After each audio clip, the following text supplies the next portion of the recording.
In a psychologist's office, teenage boy Max says he wishes he could just be normal, but this is impossible. The reason why his whole face is covered in bandages is that he was born with a face so amazingly beautiful that it kills anyone that sees it. At least it isn't a painful death, since they usually are happy to have seen his pretty face. Max shares the story of his birth, explaining he killed the nurses and the doctor of the hospital that saw his face, but luckily his parents are immune to their son's beauty. The studies made that day revealed that his face is so beautiful that it causes a surge in hormones that immediately ends a person's life. For this reason, the family had to move to a small town and take as many precautions as possible, like deciding to homeschool Max to protect him and the other kids. Unfortunately, this resulted in Max growing up lonely and very sheltered. He's also awkward when interacting with people. His hobby is unusual too. He likes to do embroidery. The psychologist doesn't believe the story and forces Max to reveal his face. Suddenly, Max's parents hear a strange noise coming from the psychologist's office. When they rush inside, they find Max putting on his bandages again and the psychologist dead on the floor. Soon the police show up and warn the parents that they can't keep ignoring these deaths as accidents, so Max should be more careful or he'll end up in jail. While the adults talk, Max sees a brick and picks it up to bring home. Later at his house, Max's parents tell him they don't like him being at home all day and ask Max's only friend Dan to sign him up on a dating app, which annoys Max. Afterward in his room, Max asks Dan to hit him with the brick so he can stop being deadly beautiful. When Dan gets too distracted by his phone and the notifications from his dating apps, Max throws it to the ground, causing Dan to hit him like he wanted. Max ends up in the hospital with his mother, and in the waiting room, the mom reads in a magazine that they're looking for families to be hosts for exchange students, which could be a chance to bring another teen to the house for Max to have a friend. Max hates the idea and goes looking for another magazine, only to find the rack empty. A girl named Alex has the last magazine and decides to share it with him, prompting the two teens to chat for a while before Max is called by the doctor. Sometime later, Dan decides to try to cheer Max up by getting him a blind date. They meet the girl at the restaurant and Dan does some chatting to break the ice, but as soon as he leaves, things become incredibly awkward. The girl is clearly wary of his appearance, so to appear more friendly, Max gifts her a handkerchief that he embroidered with her name. Things are starting to look better, but suddenly some noises warn them that Craig is causing trouble in the restaurant. The guy suddenly approaches their table and sits with them with the intention of flirting with the girl, but he sees Max's bandages and realizes he's the guy from the Deadly Stories. He's very rude and intimidating, so Max tries to leave to avoid trouble, accidentally knocking their drinks when he stands up. Craig throws the handkerchief in the liquid to make fun of Max and keeps pressuring him to reveal his face, going as far as pushing him against the table to oblige him. Thankfully, the restaurant staff uses that moment to finally kick Craig out. Then Max asks the girl for another date, but she's now scared of his face and turns him down. After such a disastrous date, Max thinks he'll never have a normal life and goes to try to end things. Suddenly Alex shows up and teases him for what he's doing, which starts a conversation about his life, candy, and Max's dream of swimming in a tub of jelly beans. In order to distract him, Alex invites Max to come with her and they take a bus to a retirement home, where he's introduced to Rosemary and Esther, two old ladies that have terminal conditions. However, they are still very lively, and the four of them have a wonderful afternoon together. While sharing tea and snacks, they learn Esther is trying to write one more book before she dies, but it's hard because of her Alzheimer's. After leaving the retirement home, Alex walks Max home, and Max wonders if they can see each other again, but Alex says no. Sometime later, Max is hanging out with Dan, who tells Max that he shouldn't give up. Since Max can't look for Alex on social media because he doesn't know her surname, Dan thinks he should hang around the spots he saw her at and try to bump into her. That night, Max makes an embroidery design about the bridge moment. The next morning Max decides to return to the bus stop and realizes Alex missed her ride on purpose. Alex is a bit wary of him at first, but then she agrees to have fun together. They go to the store and buy lots of jelly beans to fill the tub in Max's bathroom, finally fulfilling his dream. Prompted by this, Alex confesses she would love to swim in a river of jello.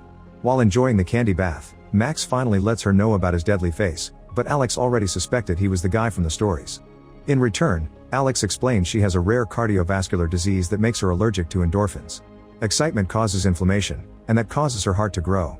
Then Alex shows that under her jacket she must always wear a monitor that tracks her heart size, and explains her body rejects emotions. For now, she's on an experimental medication to solve it. Hearing all this makes Max feel he finally has someone that understands his situation. Afterward, they go to watch a movie and get drunk during it, laughing at any single detail.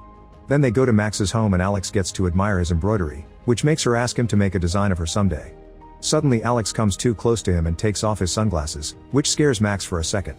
Fortunately, his eyes alone can't kill people, and now the two teens are having a sweet moment that could end with a kiss. Unfortunately, at that moment Max's parents arrive and ruin the moment. The teens quickly pull apart, but the parents can tell what's going on and are in shock. Max's mother is so happy that Max finally met a girl that she hugs Alex. The parents also introduce them to Yushen, an exchange student that will be living with them from now on. She's also brought a cat with her. However, she's pretty antisocial and ignores the family most of the time. Even at dinner time, she orders her own food so she can eat alone. From then on, Max and Alex begin hanging out together all the time, and they often visit the retirement home to have tea or play games with Rosemary and Esther. One day the teens decide to go on a camping trip, and Max has an argument with his parents, who make him take Yushen with them. The next day, the group leaving for the forest ends up being composed of Max, Alex, Yushen, Dan, and his latest date. As always, Yushen ignores them, but the others have lots of fun exploring and taking pictures. When Alex accidentally hurts her hand with a branch, Max cuts some of his face bandages to wrap up her wound, which makes Alex's heart beat a little faster. Later in the evening, they set up camp, and Dan and his girl hide under a blanket for some privacy while Yushen sleeps. Max decides to follow Dan's example and throws a blanket over himself and Alex, then prepares a surprise. He tells her to close her eyes before he covers them with a bandage. Next he grabs her hands to make him touch his face and have an idea of how he looks. Max confesses he killed the girl that gave him his first kiss because she broke the rule and opened her eyes, so Alex comforts him by kissing him before leaving the blanket. Some days later, Alex calls Max to tell him they can't see each other today because her mother needs her to help with some chores around the house. Afterward, Max's mom asks him to get rid of their old Christmas tree, so Max takes it out with the help of Dan. Meanwhile, Yushen is having a smoke, and when she throws away her cigarette, she accidentally lights the tree on fire. Dan and Max rush to try to put it off and Dan accidentally gets his hands burned, so they take him to the hospital. Once Dan has had his hands taken care of, the boys try to leave, only to bump into Alex and her mom. It turns out Alex lied and she's been here all day. The boys try to introduce themselves, but Alex tells her mom that they're just co-workers from the retirement home and they leave without another word. The next day, Max goes shopping with his dad and wonders how he can tell if he's in love. The dad tells him he knows his son likes Alex, but it may not be obvious to her, so he should tell her directly. In the afternoon, Alex and Max hang out again, and Alex explains she had to lie yesterday because her mother doesn't like her having friends, thinking too much excitement may kill her. Her mother only approves of the retirement home because it's a boring place. Afterward they visit the retirement home and are devastated to learn that Rosemary is dying. They visit her in her room and discover she's being kept alive by machines, which disgusts Alex because she thinks people should be allowed to die with dignity. She asks Max to show his face to Rosemary so she can die in peace, and when Max refuses, so Alex leaves alone. Thinking about how Rosemary is suffering, Max changes his mind and returns to the room, where he calls Rosemary's name. As she opens her eyes, he starts removing his bandages, and Rosemary realizes what's happening so she never stops him, dying with a soft smile on her face. After this incident, Alex stops answering Max's messages, and he doesn't know what to do. His parents try to offer some advice, but this only ends in an argument and Max leaves to hang out with Dan. His friend has big news: there will be a party at the local school, and Dan thinks Max should go even if he's homeschooled. Max is too nervous to do anything, so Dan takes his phone and sends Alex a message to invite her to the dance. Since he doesn't get an answer, Max goes to Alex's home to ask why she's ignoring him. Alex confesses that the experimental medicine isn't working, and her heart keeps growing larger and larger. They argue over the fact she's been pushing him away, but Max stays supportive, and Alex finally accepts to go to the dance with him. On the day of the party, Alex shows up with two funny costumes she got from the adult store. She'll be going as a maid, and for Max she got a dog mask and a horn so he can be a horn dog. When they arrive at the school, they have lots of fun dancing and flirting together. At first the music is fast and catchy, but then it changes into a slow romantic tune that brings them closer. This intense moment makes Alex's heart start beating dangerously fast and it makes her nose bleed, so she rushes out to take care of it. While Max waits, he hangs out with Dan and his date, but the moment is interrupted when Craig comes over to bother them. He's jealous that Dan is dating his ex and wants revenge for what happened at the restaurant, so while his friends grab Dan, Craig grabs Max and takes off his mask, which immediately kills Dan's date. People start panicking while the police arrive to arrest Max, putting a bag over his head. On his way out, he notices Alex is being taken away by an ambulance. That night Max is kept in a cell. The next morning Max is freed and he goes to the hospital where Alex's mom hugs him to share the pain. Then Max visits Alex and learns that she had lied the entire time. She had been minimizing her illness. It turns out she actually has a terminal condition and she has known since she was a child that she would die around this age. Alex only has a few days left and hates being connected to a machine at the hospital, so she asks Max to reveal his face for her. Max refuses because he doesn't want to see her die and snaps at her, explaining he's watched people die all his life and it's taken a toll on him. Then he leaves, refusing to hear her any longer.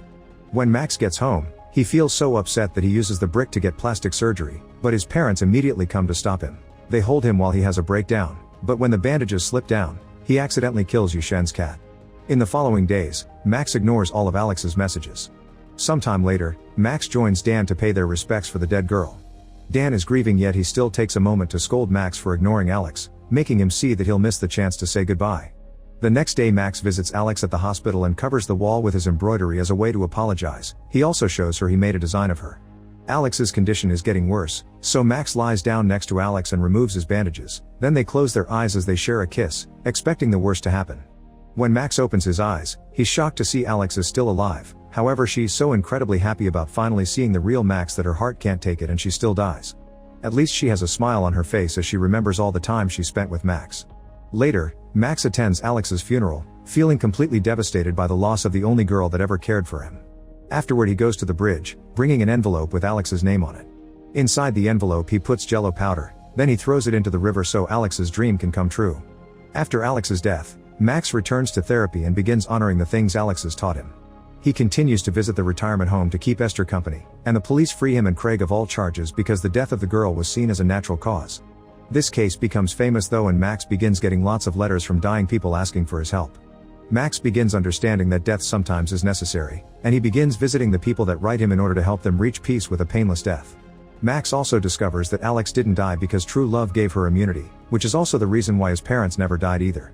Since Dan is Max's one true friend, Max can start hanging out with him without wearing the bandages. However, he needs to be careful because one day he forgets his face is uncovered and opens the door, accidentally killing a visiting Craig. Make sure to subscribe and turn on notifications so you can watch more videos like this. Thanks for watching.